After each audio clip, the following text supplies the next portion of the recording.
dog.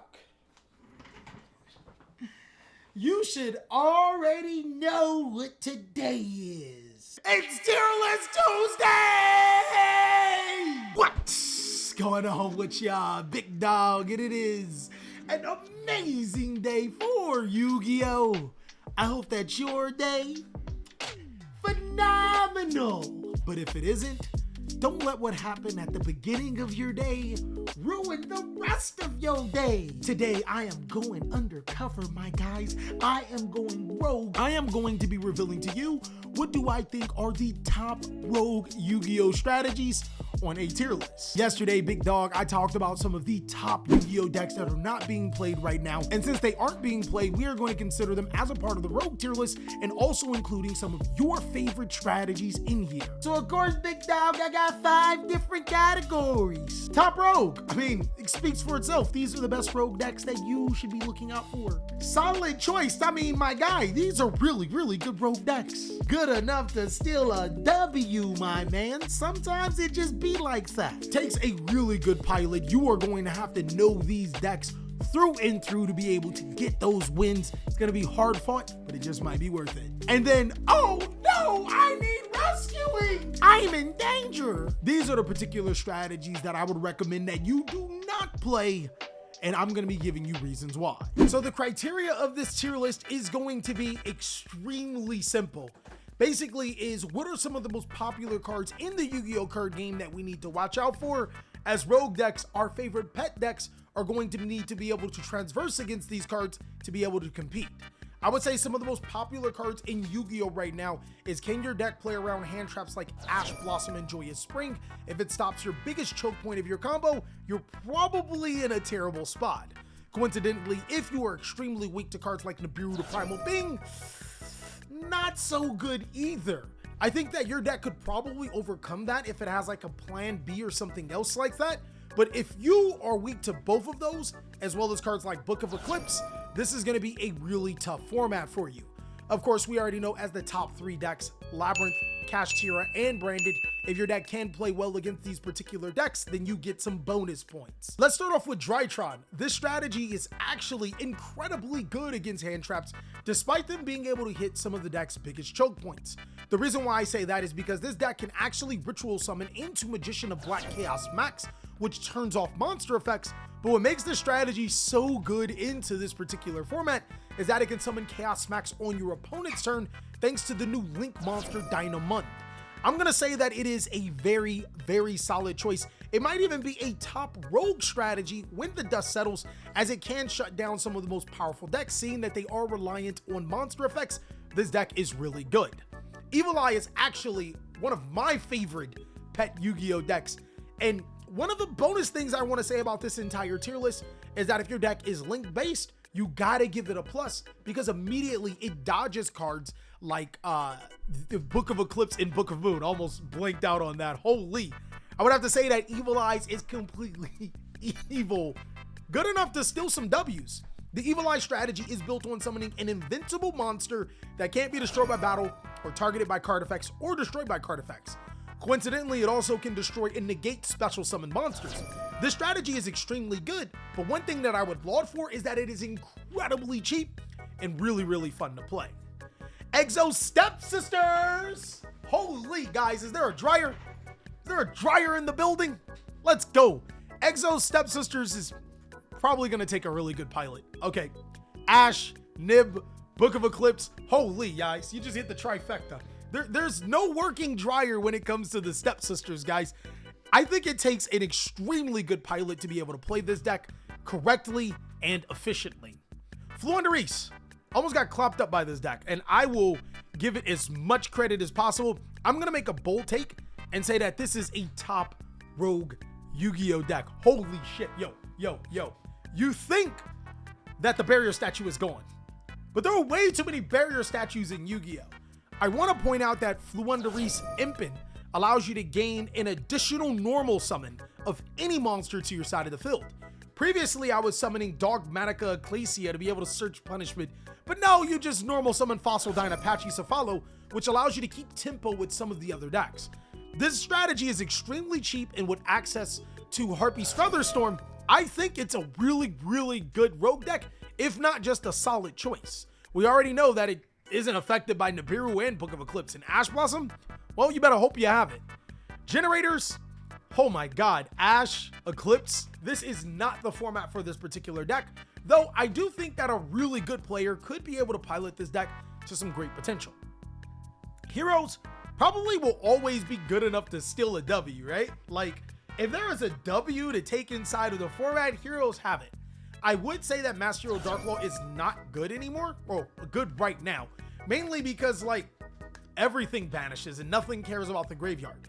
I do like the fact that it can banish monsters from the hand when searching, but sometimes you just triggered a Cash Tier Birth, and other times you're playing against Labyrinth, so it is what it is. But overall, Heroes are a solid going second Yu-Gi-Oh deck that could OTK, and when going first, summoning Destiny Hero Phoenix Enforcer or Destiny Hero Plasma can be good enough to steal some W's.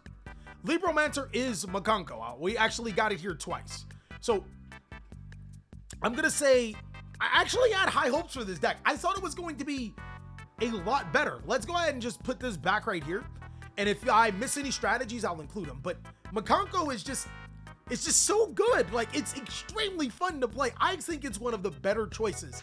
It doesn't lose to Book of Eclipse because of, you know, having enough negations on board like Baron de Fleur and other monster effect negators. And it doesn't necessarily lose to hand traps because you can summon a monster like Baron de Fleur or an effect negator before your 5th summon, or to be able to insulate your combo. Ultimately, Makanko is just a solid rogue choice, which Makanko, Libromancer, Punk, whatever you want to call it, is a really fun deck to play. It just sucks going second a lot of the times.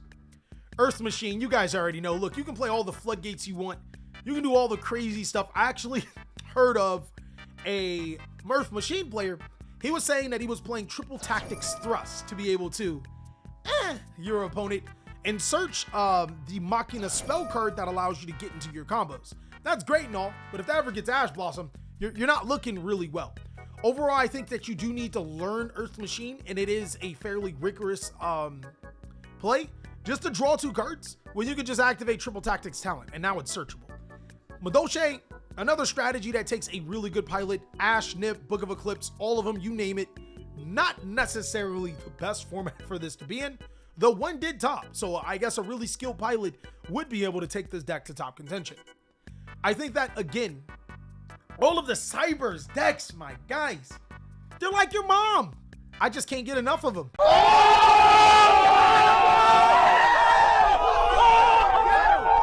I'm gonna say both Marine Cess and Math Mech are completely crazy. Look, the Rock does exist. Maybe. Like, if you just ignore the Rock, if you ignore it and say that he does not exist, this could be it. Ash Blossom and Joyous Spring doesn't hurt it because a lot of times you 1 and 2 card combo anyways. You could play cards like Crossout Designator to help insulate yourself, but even more importantly, you can't flip Link monsters face down. So crazy.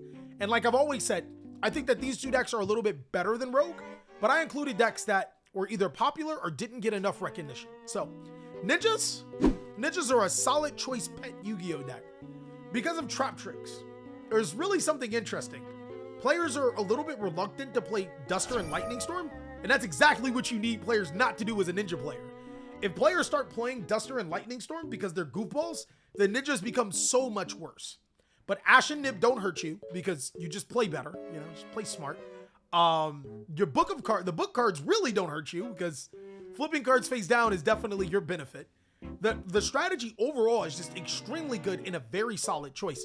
It might even be a top rogue deck, but it really depends on the back row hate that players are going to start utilizing. Plunder Patrol, you know, I had high hopes for Plunder Patrol, but I realized that the Plunder Patrol Cash Tier matchup is not as good as you want it to be, which is crazy bad. Putting a token on your opponent's side of the field is probably the best feeling thing ever. And since cards like Infinite Impermanence and Effect Veiler are played less than Ash Blossom and your Nibiru, then things could go in your favor. But the problem is Nibiru is still a card. And the book cards can still flip your monsters face down. So I don't think that Plunder Patrol is bad. I just think it's only strong enough to steal W's against some of the other decks. It doesn't have a great Labyrinth matchup. It doesn't have a great Cash matchup. And the hand traps right now are not in its favor. are the cards being played. Punk Pure, definitely good enough to still W's. Punk is like so many other decks in Yu-Gi-Oh! It's like Cyburst right now, except it loses to Ash.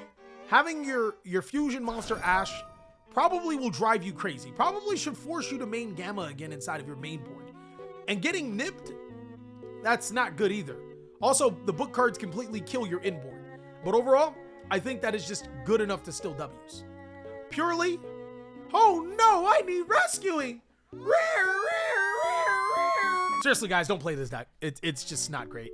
It's like you took the worst parts of Sky Striker and Zodiac and you slammed it into a deck. Rika Plant? Rika Plant, I think with the new Traptrix cards, really, I think it's just a solid choice.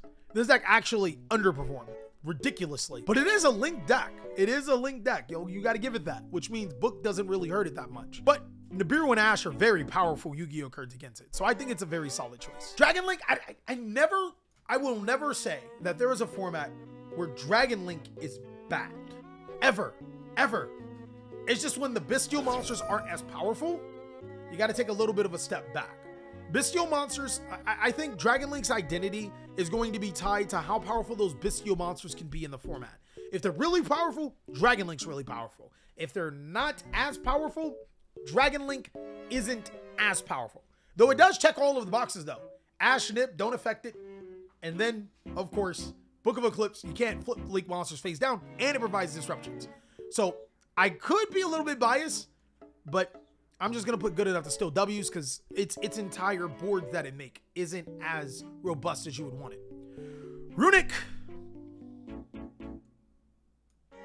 Can we just move on?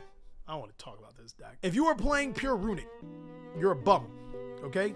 You're a nobody. You're an oxygen thief. And I still love you, all right? That's just how I am, man. I ain't got nothing else to say. Scareclaw, top rogue deck, guys. This deck is phenomenal. If you see me clapping somebody's cheeks with this deck, mind your damn business. Link deck does care about Nib, doesn't care about Ash, doesn't care about Book of Eclipse. Really powerful deck. Sky Strikers. Holy, I want to say you guys need rescuing. Okay, there's always that one Sky Striker play in a room. He normally doesn't take a lot of baths, and he's really good at the deck. So I'm going to put it in there because he might dox me, find my address, and then come after my dog. So, like, I'm going to put it in takes a really good pilot so we don't get destroyed out here, right? It does dodge Ash, Imperm, and Nib, but the problem with this deck is just it's so power crept. It's not even funny. I do like that triple tactics tasking can help a lot. I think it's not a bad deck. So we play tested Tierlaments. We gave it the good old run. Fuck, this deck's trash. It's terrible. What the fuck are you doing, my guy? Why are you playing this deck? Pretty much what I wanted to say, but there are better Tierlament players than me. So I think it takes a really good pilot. It's kind of funny that we're literally 2 formats away and this deck has already been considered a rogue option. It's really interesting, but the problem with Tierlament is just missing Kalos. That hurt, alongside of missing all of your Tierlaments to 1, alongside of missing your Ashizu cards. Like, all 3 of those like really hurt bad. And any player that says that Tierlament is good, they're playing Kashtira with extra tier cards. Phantom Knight. I'm here to murder the souls of anime lovers. Gotta look you in your eyes when I do this. You need rescuing. I can't even think of a solid argument to make this deck good. It does make Ash look silly. It does make Book of Eclipse look silly. But again, power creep is a thing. Thunder Dragons,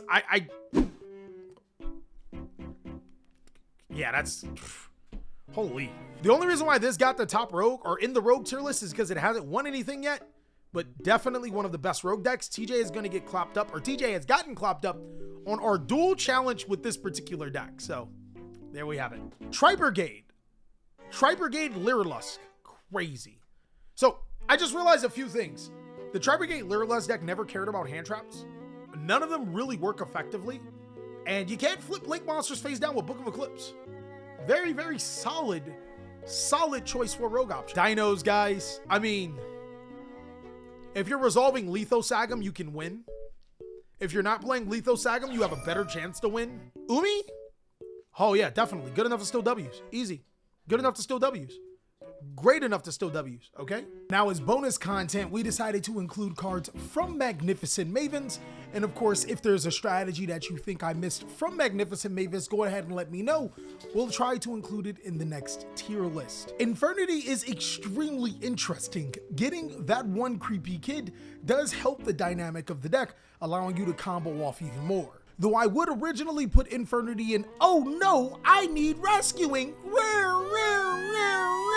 I think that there's a ton of potential for this deck, especially if you get a card like Infernity Launcher off the Forbidden list, and it's mainly because that one creepy kid is actually a really good card, and this actually has the potential to be here or being a very solid choice. Gate Guardian actually got some support to make the deck playable, but unfortunately, playable and good are two different things. This is definitely, oh no, I need rescuing. I do like their new Gate Guardian fusion and that it could use its effect thrice per turn, but unfortunately, your opponent has to target cards. It just can't negate. Gate Guardian is built on being able to banish the parts to summon the appropriate fusion monster to your side of the field, which I think is crazy good, but only time will tell how good Gate Guardians will be. I think at best, it'll be one of those decks that may be good enough to steal some W's. Utopia also got some great support. Good support to let you know that it's still a deck that needs rescuing. Come on, guys. Nibiru, Ash, Book of Eclipse. And Mech Knight has, interestingly enough, been getting reprints not only in the Trap Trick structure deck, but also again in Maze of Memories. I'm keeping my eye out on this deck, but it actually does well when there are back row heavy decks, meaning that there are more columns. I'm going to say for right now, it's going to take a good pilot, but I think that this deck is sneaky good. And that's all that I have for the Rogue tier list post Maze of Memories. Again, if you think that there's a strategy that I missed, go ahead and let me know down below in the comment section. We'll be sure to include it in another tier list, as well as check out some of these other awesome videos, as I'll catch you on the next one.